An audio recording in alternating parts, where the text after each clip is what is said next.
You find yourself today under attack by Angel Reese fans because they think you didn't appropriately praise Angel Reese enough in an interview with Keyshawn Johnson and Cheryl Miller. I think Angel Reese is fantastic at her role, which is offensive rebounding. She showed and demonstrated so much growth in that first year. You've had 3 good games in a row, and you're at the top of what scouting report? For what team? Candace Parker just labeled Angel Reese as a C-tier player, sparking one of the biggest controversies in women's basketball this year. But what makes this ranking so bold, and why did Reese's social media reaction leave everyone talking? Stick around as we break down the stats, the drama, and the truth behind Parker's shocking claim. Candace Parker putting Angel Reese in the C-tier?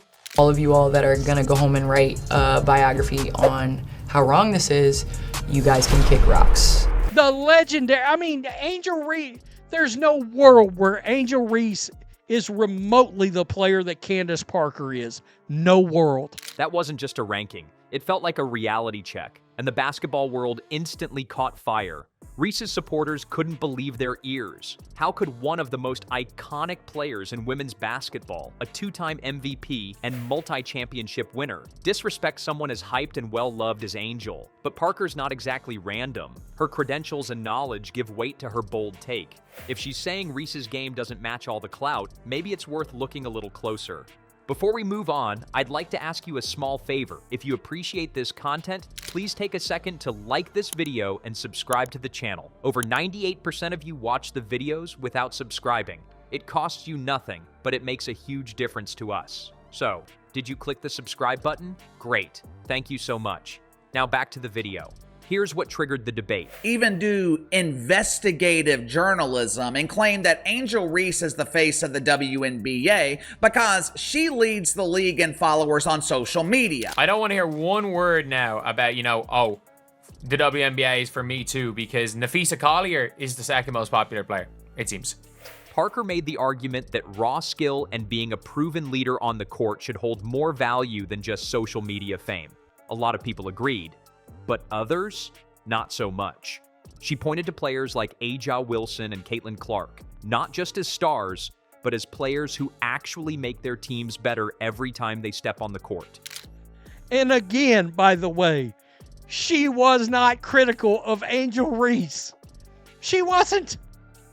I've been critical of Angel Reese. I think Angel Reese is fantastic at her role, which is offensive rebounding. She showed and demonstrated so much growth in that first year. That's the standard Parker believes athletes should be held to.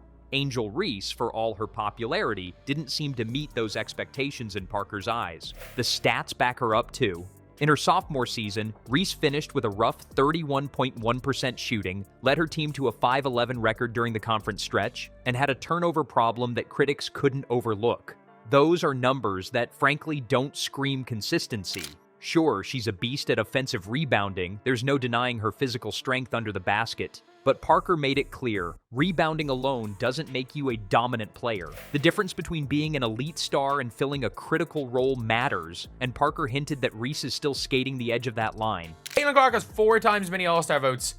More than 3 times. Almost 4 times as many votes. 3.5 times as many votes as Angel Reese. According to Barbie, she is the reason people are watching the WNBA. She is the reason that people are paying $16 to watch the Chicago Bravado play the Phoenix Masculines later today. Was this all a wake-up call? Or was Parker just cutting Reese down when she's still young and growing in the game? The message, as harsh as it sounded on the surface, didn't seem to be about hate. If anything, it was tough love. A veteran pushing a younger player to focus less on her brand and more on becoming a basketball powerhouse for the long term. And let's be honest, in today's game, that's a comment that cuts deeper than anything trending on social media.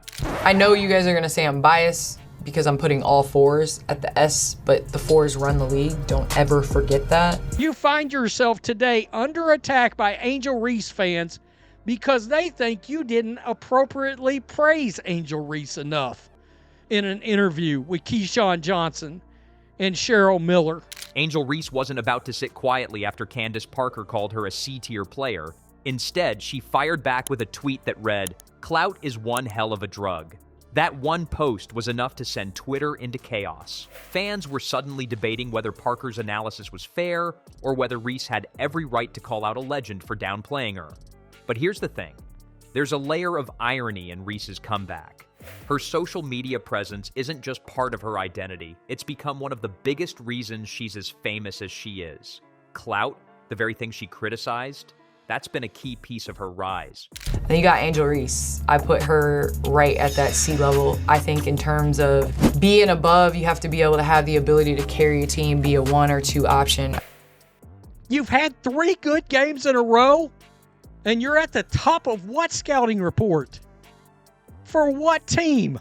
Reese's social media game isn't just for her ego, it's big business. She's raking in endorsement deals left and right. In fact, she's earning more from sponsorships than some of the greatest names in women's basketball made in their entire playing careers. Think about this. Veterans like Diana Taurasi and Sue Bird, players who spent years building their legacies with championships and consistent dominance, aren't even close to what Reese is making now. While that's great for Reese's wallet, it also highlights why Parker's critique hits where it hurts. Let's start here. I'm at the top of the scouting report.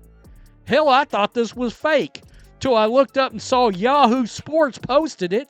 Nafisa Collier, she's up there with top tier with Asia. Just her ability to play on both sides of the ball, pump fake, she's gonna make you choose wrong. If Reese focused as much energy on her fundamentals as she did building her brand, Parker believes she could dominate beyond the box score.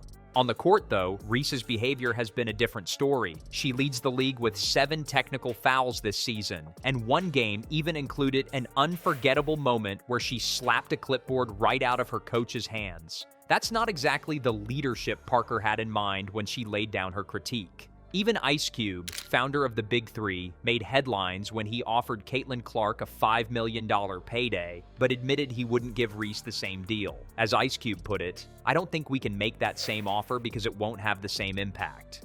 In basketball, performance drives opportunity. Now the question is, how will Reese respond? Will she rise to meet the challenge, or will this feud keep the focus off the court? Candace Parker's critique wasn't about tearing Angel Reese down. It was about unlocking her potential. Is Caitlin Clark a freaking baller? Yeah. Is she a generational player? Is she fun to watch? 100%. Caitlin Clark is at an A level. I think in time she's gonna raise up to that S, but in order to put her at that level, she's gotta have a couple more years. Parker even said, "Do I think she could be up there? Yes. Do I think she can be at S eventually in her career? Absolutely. Is she there now? No." That's not just criticism, it's a challenge. It's a call for Reese to go beyond the spotlight and prove she's more than hype. Imagine if she steps up, sharpens her game, and silences every doubt. That transformation wouldn't just change her career, it could redefine her legacy. The question now is simple. Will she take the shot?